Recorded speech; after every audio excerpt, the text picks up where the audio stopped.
What is your scariest true story? Serious replies only. True story time. I was about 4 or 5 years old and my parents had just separated.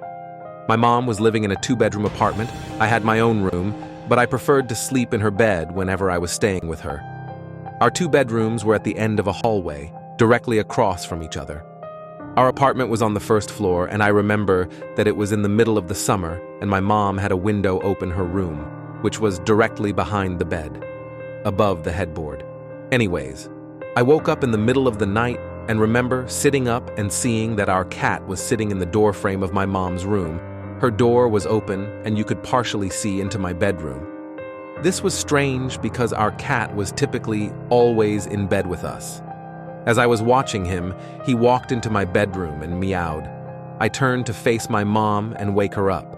In the 3-4 seconds it took her to wake up and ask me what was wrong, we both looked back up in the door frame and there was a man standing by my open door, making his way out of my bedroom. I still don't know how she managed to do it so quickly, but my mother proceeded to pick me up and literally throw me out of the screen window. Again, we were on the 1st floor and it was maybe a 3-foot drop to the ground. She quickly followed and we were able to start screaming for help, and someone called 911. The police came but didn't see any signs of forced entry, only that our front door was unlocked, which led them to believe the man must have exited that way. The strange thing was that my mom swore up and down that she had locked the door that night, with the deadbolt and chain lock.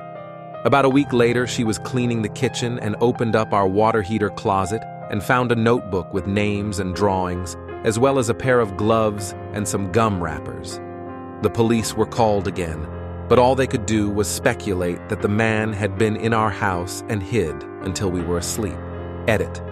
Just to clarify, our apartment was on the ground level, so my mother didn't hurl me into potential paralysis, just a 3-ish foot drop to grass. A terrifying but true story I experienced when I was 12. I moved to my dad's when I was 10 and didn't know anyone in the area except for the family my dad was friends with. Single mom with 3 kids. Luckily, there was a girl a couple years older than me, 12 at the time I met her, and we got to know each other a little over a couple years. We weren't close, but ended up having the same friends. One night, my friend Rob was hanging out with her and her younger brother.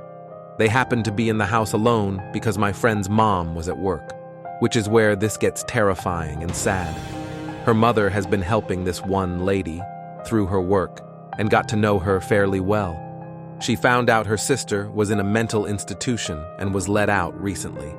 The night Rob is hanging out with my friend, they get a knock on the door. My friend thought it was just their mom. She knocks a certain way when coming in and answered it without thinking. Rob wasn't supposed to be there, and he took off through the window to his house down the road. He never thought twice about it. Wasn't her mom, it was the sister of the lady her mom was helping, and she figured out through talking to her sister where her family lived and her mom's working schedule. She came in, and this is where is don't know details, and I'm glad I don't. My friend's younger brother got away to the neighbors to call the police.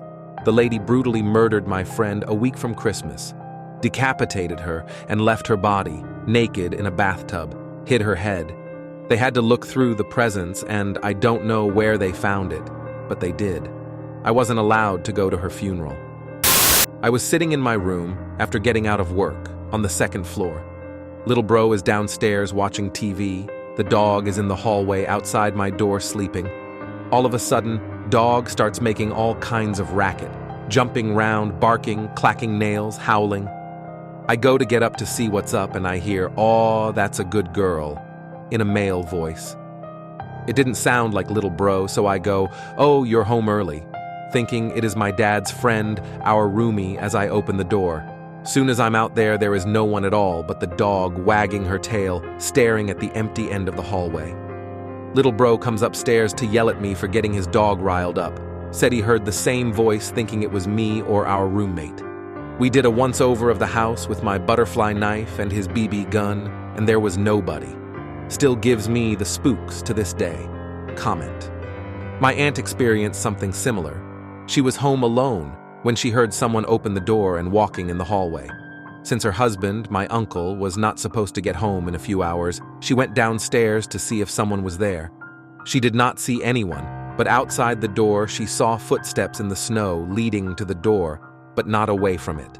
This got her nervous, and on a second glance, she saw an unfamiliar pair of shoes in the hallway. She ran up and called the police, and when they came and searched through the house, they found a homeless man hiding in a storage room, holding my uncle's shotgun, but luckily, he had not found the ammunition. It was hid another place. He was arrested, but according to my aunt, it is the scariest thing she has ever experienced. I posted this last night in a similar Ask Reddit thread. A few years ago, I was home alone at nighttime. I was watching TV in the living room when I heard the doorbell ring.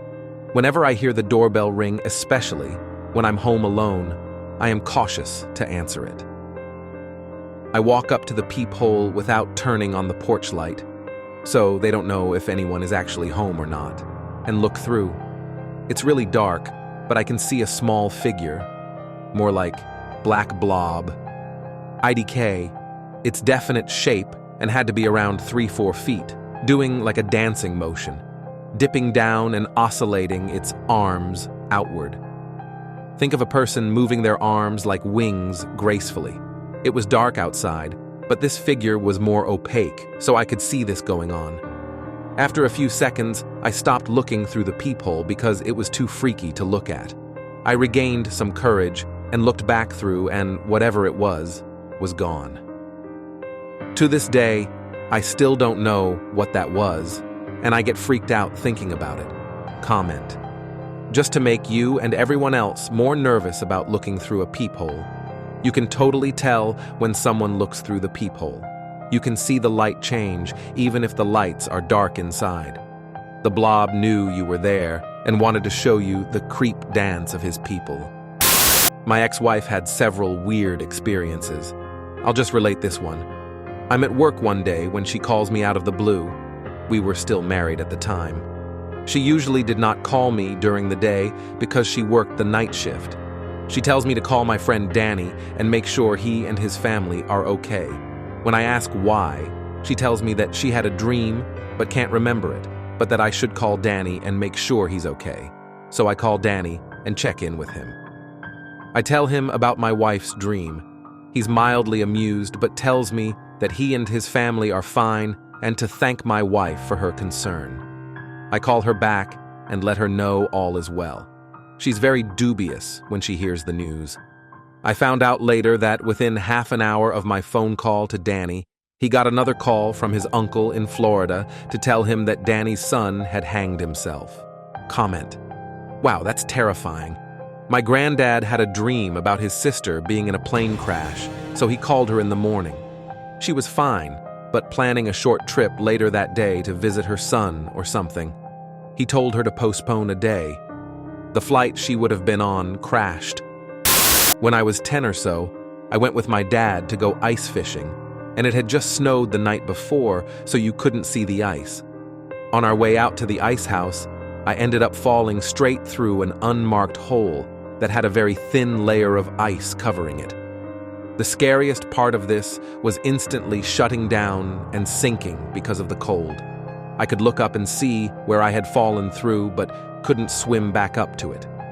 After a few seconds, I finally willed myself up and to the edge, where my dad pulled me the rest of the way out. TLDR, cover your ice holes when you're done with them. I posted this yesterday as well. One day while doing my laundry, one of the lights blew out in my basement.